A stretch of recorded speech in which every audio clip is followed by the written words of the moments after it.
বিএনপির সমস্ত চেষ্টা ষড়যন্ত্র বাধা ব্যর্থ করে দিয়ে উপেক্ষা করে সফলতার আরেক মাইল ফলক স্পর্শ করল নাহিদ ইসলামরা, এনসিপি নেতৃবৃন্দ।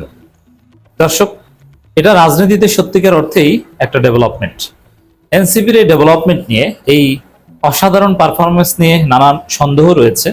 কনস্পাইরেসি থিওরিতেও অনেকে ব্যাখ্যা করেন যে ইটস প্রি প্ল্যান। বিএনপির সাথে যে ঝামেলা, এটা ম্যাচ ফিক্সিং হিসেবে অনেকে দেখছেন।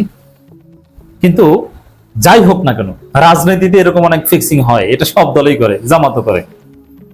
তারপরও তাদের যে পারফরমেন্স, এখানে তারা ফিক্সিং ম্যাচ খেলে হলেও জনগণের কাছে, তরুণ প্রজন্মের কাছে একটা বার্তা দিতে পেরেছে যে এনসিপি ইজ কেপেবল। মাত্র 1.5 বছর বয়স্ক একটা ছোট্ট দল, তারা প্রথম পার্লামেন্টারি ইলেকশনে 6টা আসনে জিতেছে, জামাতের ভোটে জিতেছে। জামাতের ভোটে জিততে পারবে এই ম্যানেজ করা, জামাতকে রাজি করে 30টা সিট দর কষাকষি করে নেওয়া, এটা তো অনেক বড় কিছু। আপনি এটাকে ডিমিন করতে পারবেন না। আবার এখন যদি বিএনপির সাথে ফিক্সিং ম্যাচ খেলে পুরো বাংলাদেশে যদি হিরো হয়ে থাকে, এটাও তাদের একটা অর্জন। আপনি করেন না পারলে এরকম, বরং এর চাইতে ফিক্সিং তো আপনি অতীতেও করেছেন। অতএব এখানে সমালোচনার আগে তাদের ক্যাপাসিটিটাকে অ্যাপ্রিসিয়েট করতে হবে। এখানে হবিগঞ্জে বাধা দিয়েছে। সবচেয়ে বড় বিষয়, এখানে এনসিপির এই কর্মসূচির বা এনসিপির উপর যে হামলা, এটার প্রতি সিম্প্যাথেটিক এই কারণে, জুলাই যোদ্ধার চোখ চিরতরে নষ্ট করে দেওয়া হয়েছে। এবং এখানে তো জামাত জোট প্রতিবাদ করেছে, ডাকসু বিপি সাদিক ক্যাম্প নাহিদ ইসলামদের পাশে দাঁড়িয়েছে, কঠিন বার্তা দিয়েছেন। আপনি এখানে কনস্পাইরেসি থিওরি নিয়ে আসলেন, কই অন্য কেউ তো বললো না, একদম চুপ থাকলো না। সব সময় সবকিছু বলা যায় না, কিন্তু জামাত নেতৃবৃন্দ, শিবির নেতৃবৃন্দ, তারা তো চুপ থাকেনি। শিবিরের কেন্দ্রীয় সভাপতি থেকে শুরু করে সবাই এই ন্যাক্কারজনক হামলার প্রতিবাদ জানিয়েছে এবং সরকারের পক্ষ থেকে যে বাধা দেওয়ার চেষ্টা, এর প্রতিবাদ জানানো হয়েছে। তো দর্শক, অতএব এটাকে নেগেটিভলি দেখাটা আমার মনে হয় একটা হীনমন্যতা, নাম্বার 1। আর ম্যাচ ফিক্সিং বা পর্দার অন্তরালে এনসিপি নেতাদের মধ্যে 2-1 সার্জিস বা হাসনাত হুয়েভার কোনো না কোনো যোগাযোগ বা কারোর সাথে একটা আন্ডারস্ট্যান্ডিং এরকম থাকতে পারে, এটা অন্য দলের নেতাদের মধ্যে থাকে, এটা আমি একদম অস্বীকার করছি না। তো এত কিছুর পর সব নাটকীয়তা ছাপিয়ে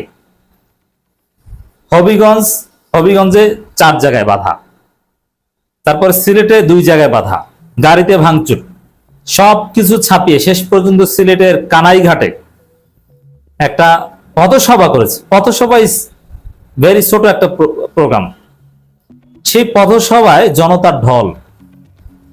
এখন এটাকেও যারা হীনমন্যতায় ভোগেন তারা অন্যভাবে একটু ব্যাখ্যা করতে পারেন, ঠিক আছে, এই ব্যাখ্যারও যৌক্তিকতা আছে। তারপর এটাও তাদের সফলতা। কি সেটা? যে এনসিপি কানাইঘাটে প্রোগ্রাম করেছে, হ্যাঁ অনেক লোক হয়েছে, ঠিক আছে, in compare with other programs. তো সেখানে ছবি তোলার স্টাইল এমন ভাবে ছবি তুলেছে যে হয়তো বা 1000 খানেক লোক মনে হয় যেন 10-15 হাজার লোক, এবং সবার হাতে ফ্ল্যাশ লাইট, চমৎকার একটা দৃশ্য, অন্যরকমের একটা আবহ তৈরি হয়েছে। এটা ছবির কারসাজি, ভিডিওর কারসাজি। আরে ভাই, আপনি তো এত সুন্দর ছবি ভিডিও করতে পারেন না, এটা তো আপনার ব্যর্থতা। আপনার প্রোগ্রামে অনেক লোক হয়, কিন্তু ছবি দেখলে মনে হয় যেন লোক হয় নাই। এই জায়গায় তো আপনি ব্যর্থ। এরকম ব্যর্থ হতে হতে আপনি সেকেন্ড হয়ে যাবেন আর ওরা ফার্স্ট হয়ে যাবে। অতএব এনসিপির যে হিট এবং বিএনপির হামলার বিরুদ্ধে যে রুখে দাঁড়ানো, এটাকে আমি অ্যাপ্রিসিয়েট করবই, এবং ইউ মাস্ট অ্যাপ্রিসিয়েট ইট। এবং বরং এটা অন্য সব দলের জন্য এটা অনুসরণীয়, যারা বিরোধী দলীয় রাজনীতি করতে চান, যে হামলার বিপরীতে রুখে দাঁড়াতে হবে, সব বাধা বিপত্তি অতিক্রম করে সামনে যেতে হবে, যাওয়ার হিম্মত থাকতে হবে। এবং এনসিপির ছেলেরা অবশ্যই সাহসী, কোনো সন্দেহ নাই, কারণ জুলাইতে ওরা যে সাহসিকতা দেখিয়েছে, বুলির মুখে যেভাবে আন্দোলন করেছে, এটা তো আমাদের চোখে দেখা। এবং শিবির, এনসিপি, এরা সবাই মিলেমিশেই তো একসাথে আন্দোলন করেছে, এরা তো তখন একাকার ছিল। তো সেখানে এনসিপির ছেলেদের পুরোটাই কলিজা, ওদের মধ্যে বাটপাট, ধান্দাবাজ, অর্থচোর, দুর্নীতিবাজ সবই আছে, নেশাখোর আছে, এমনকি নারীবাজ আছে। তা সত্ত্বেও ওদের সাহসের যে জিনিসটা, যেমন এই যে এতক্ষণ এনসিপির মধ্যে কি আছে এটা বললাম, ওদের আর্থিক সততার অবস্থা খুবই খারাপ, কিন্তু ওদের সাহস, এটাকে আপনাকে অ্যাপ্রিসিয়েট করতে হবে। তারুণ্যের শক্তি বলে এটাকেই। এবং অনেক ক্ষেত্রে জামাত সাহস দেখাতে পারে না, কেন? তারুণ্যের শক্তির অভাব রয়েছে। যেমন যশোরে জামাত এমপির বাসভবনের হামলার বিষয়টা জামাত কিভাবে ডিল করেছে, এটার সাথে একটু হবিগঞ্জে বিএনপির যে হামলা এনসিপি নেতৃবৃন্দের উপর, সাজিস নাসিরউদ্দিন পাটোয়ারিদের উপর, এটার সাথে একটু কম্পেয়ার করে দেখেন যে এখানে এনসিপি ডিলিংসটা কতটা স্মার্ট। তো দর্শক, আমরা বিশ্বাস করি সামনের দিকে সাদিক কায়েম ডাকসু বিপির মেয়াদ শেষ হলে তিনি পুরোদমে জামাতের রাজনীতি করবেন। এরকম দেশব্যাপী সাদিক কায়েম দাপিয়ে বেড়াবেন। কোথাও আক্রান্ত হলে সাদিক কায়েম, শফিকুল ইসলাম মাসুদরা যাবেন, হাজার হাজার মিডিয়া আসবে, মানুষ জড়ো হবে, প্রতিরোধ করা হবে।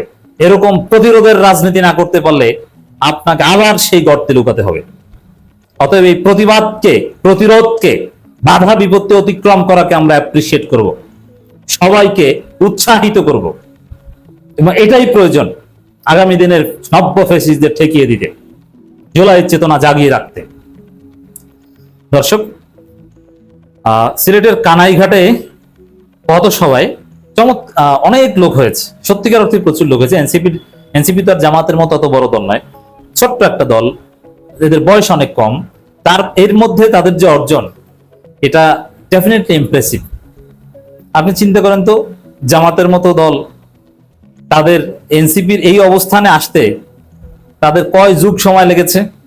যদিও আদর্শিক দল আর এ ধরনের পপুলিস্ট দল, তার মধ্যে পার্থক্য রয়েছে, কিন্তু তারপরও মূল জায়গা তো নির্বাচন, জনসমর্থন, এই জায়গায় তো তাদের মধ্যে কম্পিটিশন। অবশ্যই এখান থেকে শেখার এবং অনুপ্রেরণার বিষয় রয়েছে, এবং এনসিপির এই বিষয়কে অ্যাপ্রিসিয়েট করার মতো উপাদান রয়েছে। এখন পর্যন্ত যেহেতু জামাত এনসিপি জোট রয়েছে, এবং জামাত এনসিপির কমন এনিমি বিএনপি, এবং জামাত এনসিপির কমন গোলস জুলাই সনদ, গণভোটের গণরায় বাস্তবায়ন, এজন্য এটাকে অ্যাপ্রিসিয়েট করতে হবে। এবং ওদের ফ্রেমিং গুলো চমৎকার। জনতাই বৈধতা, বিপুল সংখ্যক জনগণের উপস্থিতিকে এইভাবে মার্কিং করছে। এর মধ্যে আবার কুড়িগ্রামের ফুলবাড়িতে বৃহস্পতিবার বিকালে এনসিপি নেতাকর্মীদের উপর লাঠি ছোটা, বাঁশ দিয়ে ভয়াবহ হামলা করেছে বিএনপি সন্ত্রাসীরা।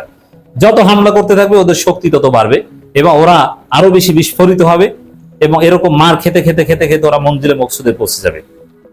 দর্শক, এই পথসভাটা পুরো এনসিপির ইতিহাসে মার্কিং হয়ে থাকবে, মার্কড হয়ে থাকবে। এখানে একটা বিষয় যে আসলে হামলা করে, নির্যাতন করে কারো জনপ্রিয়তা কমানো যায় না, মানুষের সিম্পেথি বাড়ে।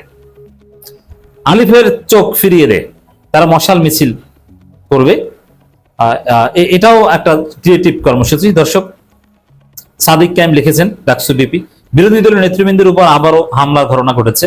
নির্বাচিত সাংসদদেরকেও নিরাপত্তা দিতে ব্যর্থ হয়েছে পুলিশ প্রশাসন। উপরন্তু হাসিনার বাহিনীর মতো হামলায় সহযোগী ভূমিকা পালন করছে কোথাও কোথাও। সরকার নির্বাচিত হয়ে জনগণের সেবা করার জন্য, ক্ষমতার অপব্যবহারের জন্য নয়, গণমানুষের নিরাপত্তা বিঘ্নিত করার জন্য নয়। এরকম চলতে থাকলে এর পরিণাম অত্যন্ত ভয়াবহ হবে। এটা সাদিক কায়েমের একটা থ্রেট, কঠিন বার্তা। সরকার প্রধানের উচিত অনতিবিলম্বে এসবের লাগাম টানা, অন্যথায় সময় গেলে সাধন হবে না। সাদিক কায়েম এই এনসিপি নেতৃবৃন্দের পক্ষ নিয়ে কঠিন থ্রেট দিয়েছে তারেক রহমানকে।